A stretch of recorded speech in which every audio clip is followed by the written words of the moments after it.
Okay. Well, during the last few years, hundreds of Israeli schools installed surveillance or security cameras. Well, the Ministry of Education chose to remain outside this process. Therefore, there is no regulatory framework that translates the broad guidelines in the Privacy Protection Act into concrete policies and practices.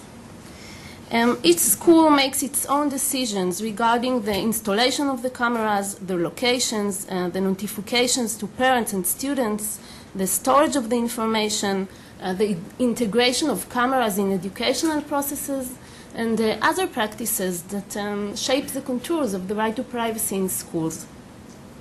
Well, our research aims to understand these practices and locate them on theoretical frameworks of advanced technology and privacy, law and society, children's rights, and education policy. Well, this is a work in progress. So far, we conducted 27 semi-structured interviews with school principals. The schools are diverse: elementary schools and secondary schools, Jewish, Arab, and Druze, secular and religious, public and private. And the sample includes 22 local municipalities with different socioeconomic status. And a month ago, we started the next step of the research, which includes interviews with policymakers in local municipalities and with the private security companies that sell the cameras, install them, and provide the maintenance services. Well, preliminary findings. We found that each school is a unique ecosystem. It's with its own practices that correspond to the background of the students, to the character of the principal, to the school's educational vision, to its climate, and specific past experiences of violence or vandalism. Well, in most schools, the decision to install the cameras was made by the principal and other school officials. In other cases, it was an initiative of the local municipality, which was usually connected to the City Without Violence project. The stated goals of the decisions to install the cameras were usually the prevention of vandalism and thefts, which were mostly associated with external agents rather than the school students. In practice, however, the cameras are also used to discipline students, and in some cases to monitor the behavior of teachers. The school principals decide where to install the cameras, usually at the school gate, in the yard, in the hallways, and in classes with special and expensive equipment. Only in rare cases are cameras installed in other classes, and we didn't hear about cameras in the toilets. Private companies assist the principals in choosing the most useful locations in terms of spatial coverage and the quality of the images produced. Given the absence of a guiding legal norm, each school made its value judgments as to what is considered private and hence outside the reach of the cameras. In many cases, the principals act in the shadow of an imagined law. They are confident that there is a specific regulation of the issue and that they acted upon it, and they had certain assumptions like urban legends about privacy. These assumptions dissociate the right of privacy from the public areas of the schools. None of the principals, however, checked these assumptions with the Ministry of Education or with the local municipality. We found certain social norms, a form of private ordering, that develop in a bottom-up manner. These private orderings usually rely on solid assumptions about what's right and what's wrong.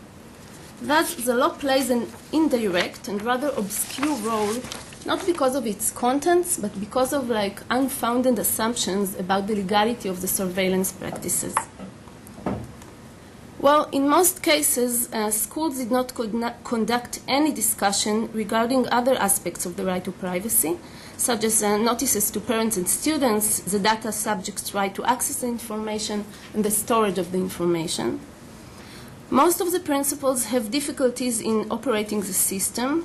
Some of them need constant assistance from IT people in the schools or from the private security companies that sell the cameras.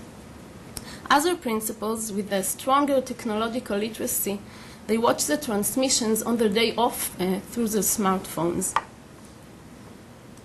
Well, the pedagogy of the cameras became an important component of our research. The cameras are used to discipline students in several ways. In most cases, they simplify the investigation and enable the principals to skip educational processes.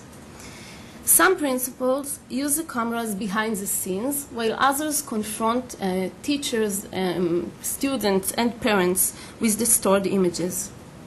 Sometimes there is no need to show the film because a confession is made when the principal says to the students that the camera documented the incident.